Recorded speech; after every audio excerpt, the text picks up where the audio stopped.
49 అంటే సంతానం, 49 అంటే సంతోషం. 39 ఆంధ్రప్రదేశ్, తెలంగాణ.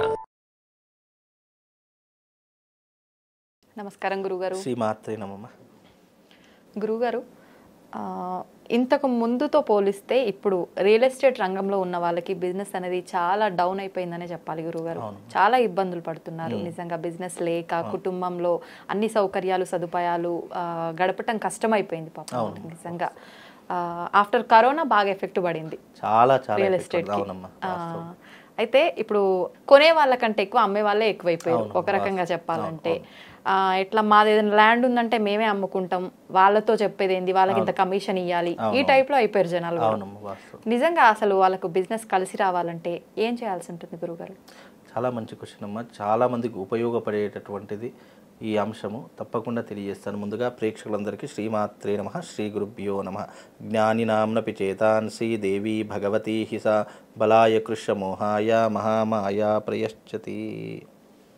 అంటే చాలామంది చదువుకున్నటువంటి గొప్ప గొప్ప వారు కూడా రియల్ ఎస్టేట్ రంగంలో దిగారు. ఎంతోమంది రియల్ ఎస్టేట్ మీద ఆధారపడి ఎన్నో రకాలైనటువంటి పెట్టుబడులు పెట్టుకుంటూ వస్తున్నారు. అయితే ఇక్కడ రియల్ ఎస్టేట్ రంగం అనేటటువంటిది భూమి మీద వ్యాపారం చేసేటటువంటి విధానం. అయితే భూమి మీద వ్యాపారం అనేటటువంటిది జీవితంలో అతనికి కలిసి వస్తుందా లేదా అనేటటువంటి మొట్టమొదటిగా ఆయన తెలుసుకోవాలి, ఏ వ్యక్తి అయితే ఉన్నాడో ఆయన. రెండవది ఏంటి అంటే, ఈ రియల్ ఎస్టేట్ రంగం అనేటటువంటిది కలిసి రావాలి అని అంటే అదృష్టం అనేటటువంటిది ఉండాలి. రెండవది మాట చాకచక్యం అనేటటువంటిది ఉండాలి. ఒక మనిషిని ఏ రకంగానైనా సరే, బిజినెస్ యొక్క టాలెంట్ ఏంటి, మాటలతో మాయ చేసేసి గారడీ చేసేసి ఏదో ఒక ప్లాట్ అతనికి అమ్మి పెట్టాలి, బుట్టలో పడేయాలి. ఇదే అంటే బిజినెస్లో ఉన్నటువంటి ప్రధానమైనటువంటి ట్రిక్స్ అవి.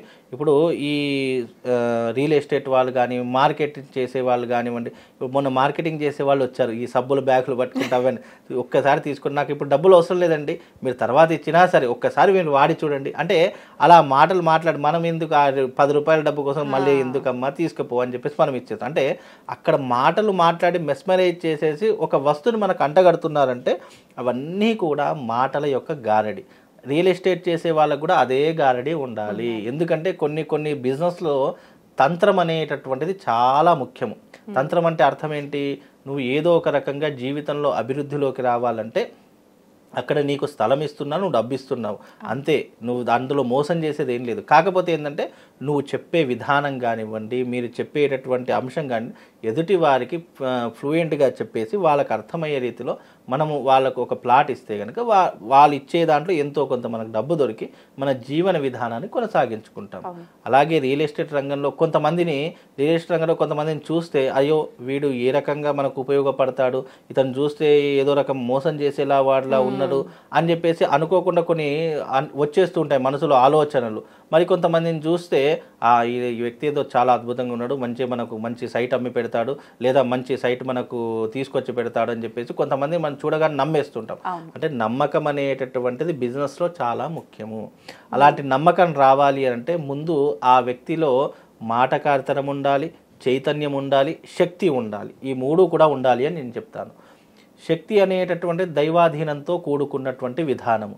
అలాగే మాటకారితనం అనేటటువంటిది నువ్వు పుట్టుకతోనే నీ జీవితంలో ఏర్పరచుకునేటటువంటి ఒక అంశము.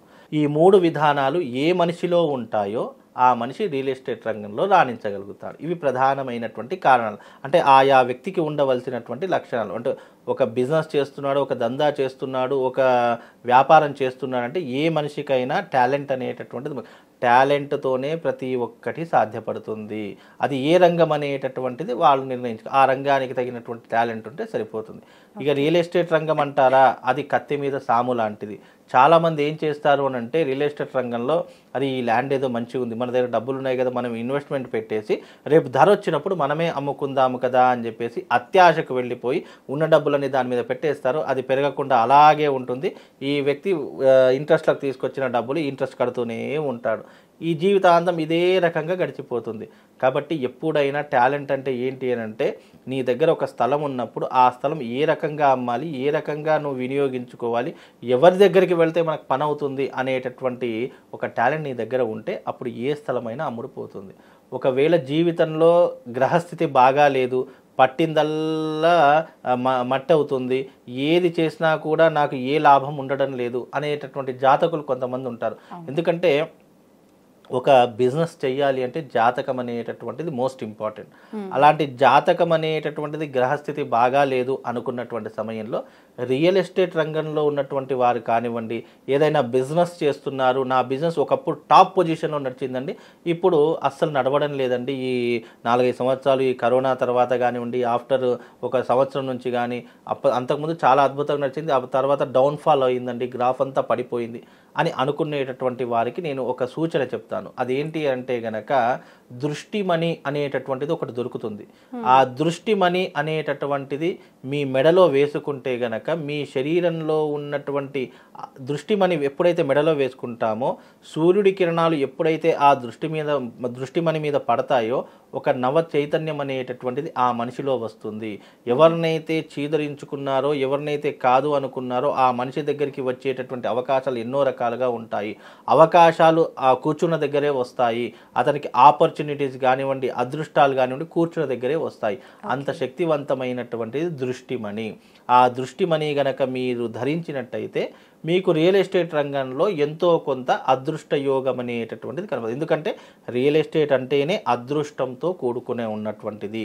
రియల్ ఎస్టేట్ రంగం అంటేనే మన జీవితంలో అదృష్టంతో పాటు యోగం అనేటటువంటిది ఉంటేనే మనం ఏదైనా సాధించగలుగుతాం. చాలామంది అంటూ ఉంటారు, అయ్యా నేను రియల్ ఎస్టేట్ చేస్తున్నాను, నేను గతంలో చాలా మంచిగా చేసేటటువంటి వాడిని, కానీ కొన్ని సంవత్సరాల నుంచి చూస్తే కనుక నా గ్రాఫ్ అంతా పడిపోయింది, ఎవరికి ఏ ల్యాండ్ చూపించినా కూడా నచ్చడం లేదు, అదే ల్యాండ్ వేరే వాళ్ళు చూపిస్తే నచ్చి వాళ్ళ దగ్గర తీసుకుంటున్నారండి, దీనికి నా పరిస్థితి కొంచెం చూడండి అంటే గ్రహస్థితి బాగాలేదు, లేదు అంటే అతని జాతకం బాగాలేదు, ఒక కారణం చేతనే అది అంటే ఆయన చూపించినటువంటి ప్లాట్ వేరే వాళ్ళు చూపిస్తే వెళ్ళింది, అంటే గ్రహస్థితి బాగుంది కాబట్టి ఇతనికి వచ్చే డబ్బులు అతనికి వెళ్ళిపోయాయి. అంటే డబ్బు కూడా ఎవరికి రావాలో వాళ్లకు మాత్రమే వస్తుంది. కనుక ఈ దృష్టిమణి మీరు ధరించుకోండి. రియల్ ఎస్టేట్ రంగంలో ఉన్నటువంటి వారు ఇది ఎవరు ధరించాలి? రియల్ ఎస్టేట్ రంగం వారు ధరించవచ్చు. అలాగే వ్యాపారస్తులు అంటే షాపులు కానీ బిజినెస్లు కానీ అలాంటి వారు ధరించవచ్చు. ఎలాంటి వ్యాపారస్తులైనా, ఎలాంటి రియల్ ఎస్టేట్ రంగంలో ఉన్నటువంటి వారైనా, బిల్డర్స్ అయినా, ఎవరైనా ఈ దృష్టిమణిని ధరించడం ద్వారా ఏమవుతుంది అంటే నరదృష్టి పడకుండా మిమ్మల్ని ప్రొటెక్ట్ చేస్తూ ఉంటుంది.